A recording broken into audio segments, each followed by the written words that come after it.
बिस्मिल्लाहिर्रहमानिर्रहीम अस्सलाम वालेकुम। Welcome to the study of MCQs. Study of MCQs के आज के सेशन में आपको खुश आमदीद कहता हूँ। और आज का हमारा जो सेशन है वो वोकैबुलरी वर्ड्स के ऊपर है, जो इंपॉर्टेंट वोकैबुलरी है, जितने भी कंपैरेटिव एग्जामिनेशन है उनके लिए वोकैबुलरी वर्ड्स का ये सेशन लेके मैं आया हूँ। और इसमें बहुत ही इंपॉर्टेंट रेपिटेटिव और पावरफुल वर्ड्स शामिल हैं जो कि आपको अपकमिंग एग्जामिनेशन में बहुत हेल्प देंगे। तो चलिए आज के इस सेशन को स्टार्ट करते हैं। हमारे पास पहला वर्ड है अब्रेड। अब्रेड का मतलब होता है टू वियर अवे, यानी जो चीज़ इस्तेमाल से ख़त्म हो जाती है। और टू डैमेज और डिमिनिश बाय कंटिन्यूस फ्रिक्शन, या कंटिन्यूस फ्रिक्शन की वजह से, रगड़ की वजह से जो चीज़ ख़त्म हो जाती है उसके लिए अब्रेड का लफ्ज़ इस्तेमाल होता है। To be rough by rubbing, कोई चीज़ जब रगड़ने से रफ हो जाती है, उसकी जो जिल्द होती है वो खरदरी हो जाती है, तो उसके लिए अब्रेड का लफ्ज़ इस्तेमाल होता है। And it is also used down in spirit, जब किसी के जज्बात कम हो रहे होते हैं, जज्बाती हवाले से वो डाउन होता है, तो उसके लिए भी अब्रेड का लफ्ज़ इस्तेमाल होता है। Next word is diabolic. Diabolic जो है वो नेगेटिव कनोटेशन में इस्तेमाल होता है।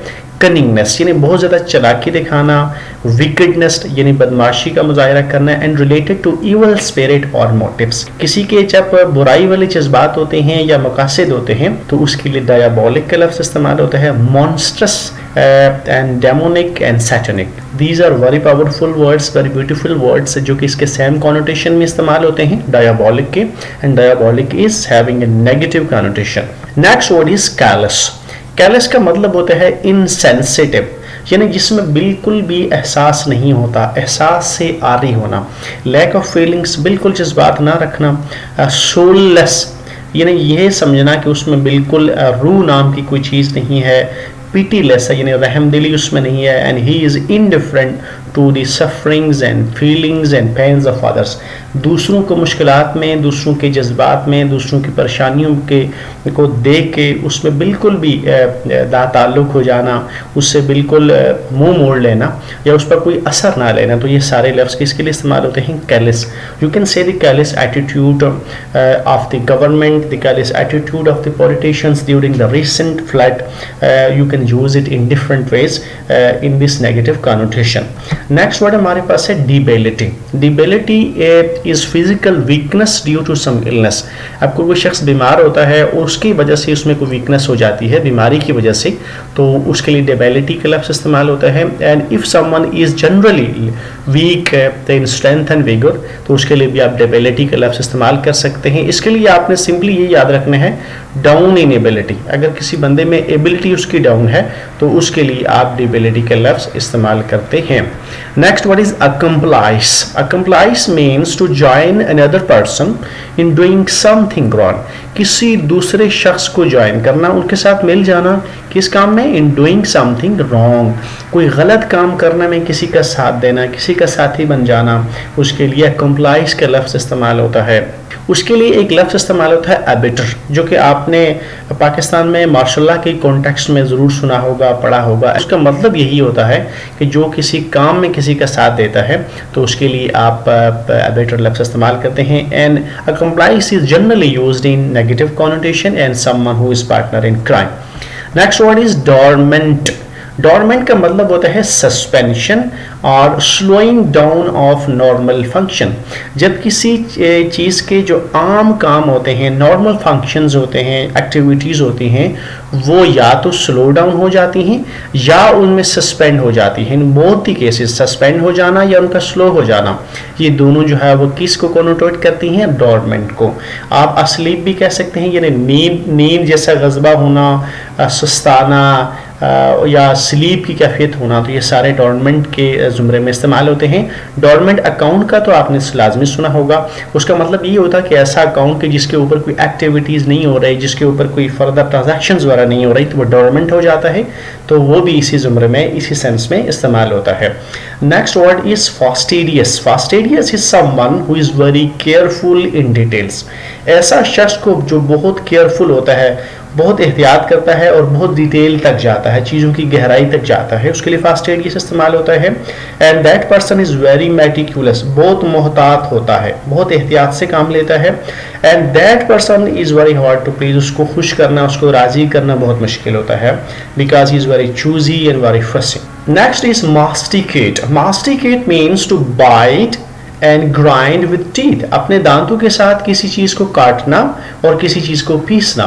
इसके लिए च्यू का लफ्ज इस्तेमाल कर सकते हैं, क्रंच भी इस्तेमाल होता है, गना भी इस्तेमाल होता है, इनजस्ट भी, इन स्वेलो। ये सारे के सारे अल्फाज जो हैं वो इसके हम मानी हैं, इसकी जगह इस्तेमाल हो सकते हैं। बहुत ही पावरफुल वर्ड्स हैं, ब्यूटीफुल वर्ड्स हैं, तो ये भी आपने जहन में रखने हैं। ये मास्टिकेट के जुमरे में इस्तेमाल होते हैं जब कोई चीज़ दांतों से चुबाई जाती है, खाई जाती है या उसको काटा जाता है, तो उसके लिए मास्टिकेट का लफ्ज़ इस्तेमाल होता है। फॉरसेक मीन टू अबैंडन, किसी चीज़ को तर्क कर देना, किसी चीज़ को छोड़ देना, इसका मतलब होता है forsake.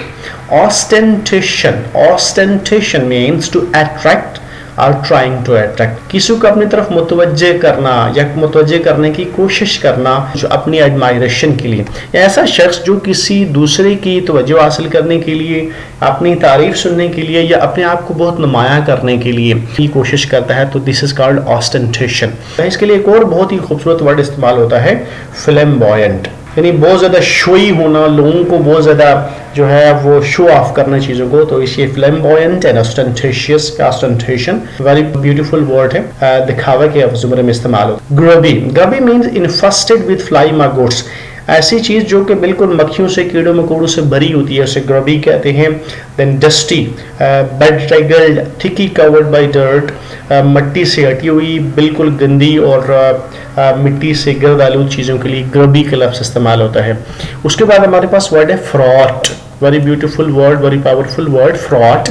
And fraught is something which is full of or accompanied by something specified.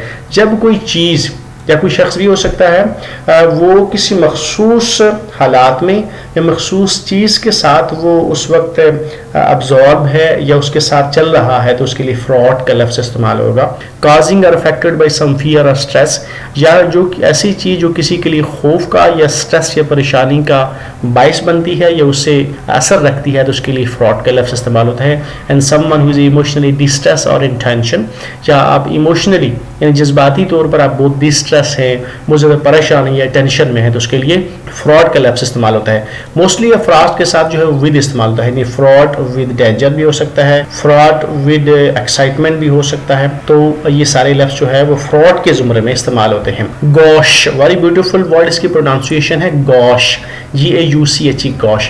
गाश कहते हैं ऐसे शख्स के लिए इस्तेमाल होता है, ऐसी कंडीशन के लिए इस्तेमाल होता है जिसमें बिल्कुल लैक ऑफ रिस्पेक्ट और लैक ऑफ ग्रेस होती है, यानी किसी में वज़ा कता के हवाले से या अपने बिहेवियर के हवाले से कोई शख्स जो बिल्कुल जो है उसका रवैया है वो रिस्पेक्टेबल नहीं है, तो इसके लिए गॉश का लफ्ज़ इस्तेमाल होता है। उसके लिए आप awkward का लफ्ज़ भी इस्तेमाल कर सकते हैं, अनकल्चर्ड, देन रस्टिक जिसे देहाती और गंवार कहते हैं, clumsy and maladroit. So these are all words having the same connotation, having the same explanation. Iffy means something uncertain or unknown in respect of its qualities or situation. कोई ऐसी चीज़ को बिल्कुल गैर यकीनी होती है जिसके बारे में कुछ नहीं पता होता, ऐसी सिचुएशन या ऐसी खूबी के लिए आप इफ़ी का लफ्ज़ इस्तेमाल करते हैं। ऐसी चीज़ ज़ाहिर है डाउटफुल होती है और शकी भी होती है, जो कोई इनकॉन्सिस्टेंट, जो मुस्तकिल नहीं होती, क्वेश्चनेबल होती है, अनसर्टेन होती है, तो इसके लिए इफ़ी का लफ्ज़ इस्तेमाल होता है। Impasse, impasse is a situation with no further progress, ऐसी सिचुएशन जिसमें कोई मज़ीद आगे उसमें एडवांसमेंट नहीं हो रही, फर्दर तरक्की नहीं हो रही, चीज़ें एक जगह पर रुक गई हैं, तो इस कैफियत को इम्पास कहते हैं। इसके लिए स्टैंड स्टिल का लफ्ज़ भी आपने सुना होगा, स्टैंड ऑफ का लफ्ज़ भी इस्तेमाल होता है। Cul de sac, very important word, cul de sac, ये लफ्ज़ भी इसके ज़ुमरे में इस्तेमाल होता है। Deadlock, halt and stalemate, ये सारे के सारे अल्फाज बहुत ही खूबसूरत वर्ड्स हैं, बहुत ही पावरफुल हैं, बहुत ही इंपॉर्टेंट वर्ड्स हैं जो कि इम्पास के ज़ुमरे में इस्तेमाल होते हैं। यानी current impasse between government and opposition, stand off between Iran and USA, stalemate between Russia and Ukraine talks. So ये सारे के सारे अल्फाज आपने अक्सर अखबारात में पढ़े होंगे और अक्सर इस्तेमाल होते हैं। Moving on to the next word, that is aberrant. Aberrant का मतलब होता है कोई चीज़ जो नॉर्मल जो कंडीशन होती है या जो सिचुएशन होती है उससे हटके होती है, that is diverging from normal rules और टाइप। डाइवर्जिंग का मतलब होता है बाहर को निकली हुई चीज़। जब कोई चीज़ किसी नॉर्मल चीज़ से बाहर निकल जाती है, हट जाती है, उससे डाइवर्जेंट कर जाती है, तो उसको एबिरेंट कहते हैं। तो अब इसको एबनॉर्मल भी कह सकते हैं। ऐसी चीज़ जो नॉर्मल से हट की होती है उसे एबिरेंट कहते हैं। अब्रोगेट का मतलब होता है to abolish by some authoritative action, किसी चीज़ को ख़त्म कर देना, किसी चीज़ को ख़त्म कर देना अथॉरिटेटिव एक्शन के ज़रिए। इसके लिए रिसाइन का लफ्ज़ भी इस्तेमाल होता है, revoke and repeal. Government recently rescinded और revoke NAB ordinance. First constitution of Pakistan was abrogated by major general Sikandar Mirza. तो this word is used in such ways. Absolve mean to set free from obligation और guilt, किसी शख्स को आज़ाद करा देना किस चीज़ से, ऑब्लिगेशन से। या ऑब्लिगेशन भी हो सकती है कोई जिम्मेदारी, या उसका कोई जो क्राइम है या गिल्ट है या जुर्म है, किसी को किसी जुर्म से या किसी जिम्मेदारी से आज़ाद कर देना। तो एक्सक्यूट भी आप कह सकते हैं, एक्सोनरेट भी है, एक्सकल्पेट भी है एंड विंडिकेट भी है। So these are all words which we can use in place of absolve. Abstruse means something difficult to comprehend, ऐसी चीज जिसको समझना मुश्किल हो, जिसे समझने में दुश्वारी हो, उसके लिए अब्स्ट्यूस का लफ्ज़ इस्तेमाल होता है। Recondite, very beautiful word. Intricate, obscure, perplex, arcane and esoteric, these are all very beautiful words, very powerful words, और इनके सबके मतलब ऐसे जैसे हैं जिन्हें पोशीदा होना, मुश्किल होना, पेचीदा होना, पुरअसरार होना, ये सारी चीज़ें अब्स्ट्यूस के हम मानी अल्फाज हैं, उससे मिलते जुलते अल्फाज हैं जो कि इसकी जगह इस्तेमाल हो सकते हैं। That comes to the end of the session. आज का सेशन अपने ख़ुदाम को पहुंचा। नेक्स्ट सेशन तक इजाज़त दीजिए। अल्लाह हाफ़िज़।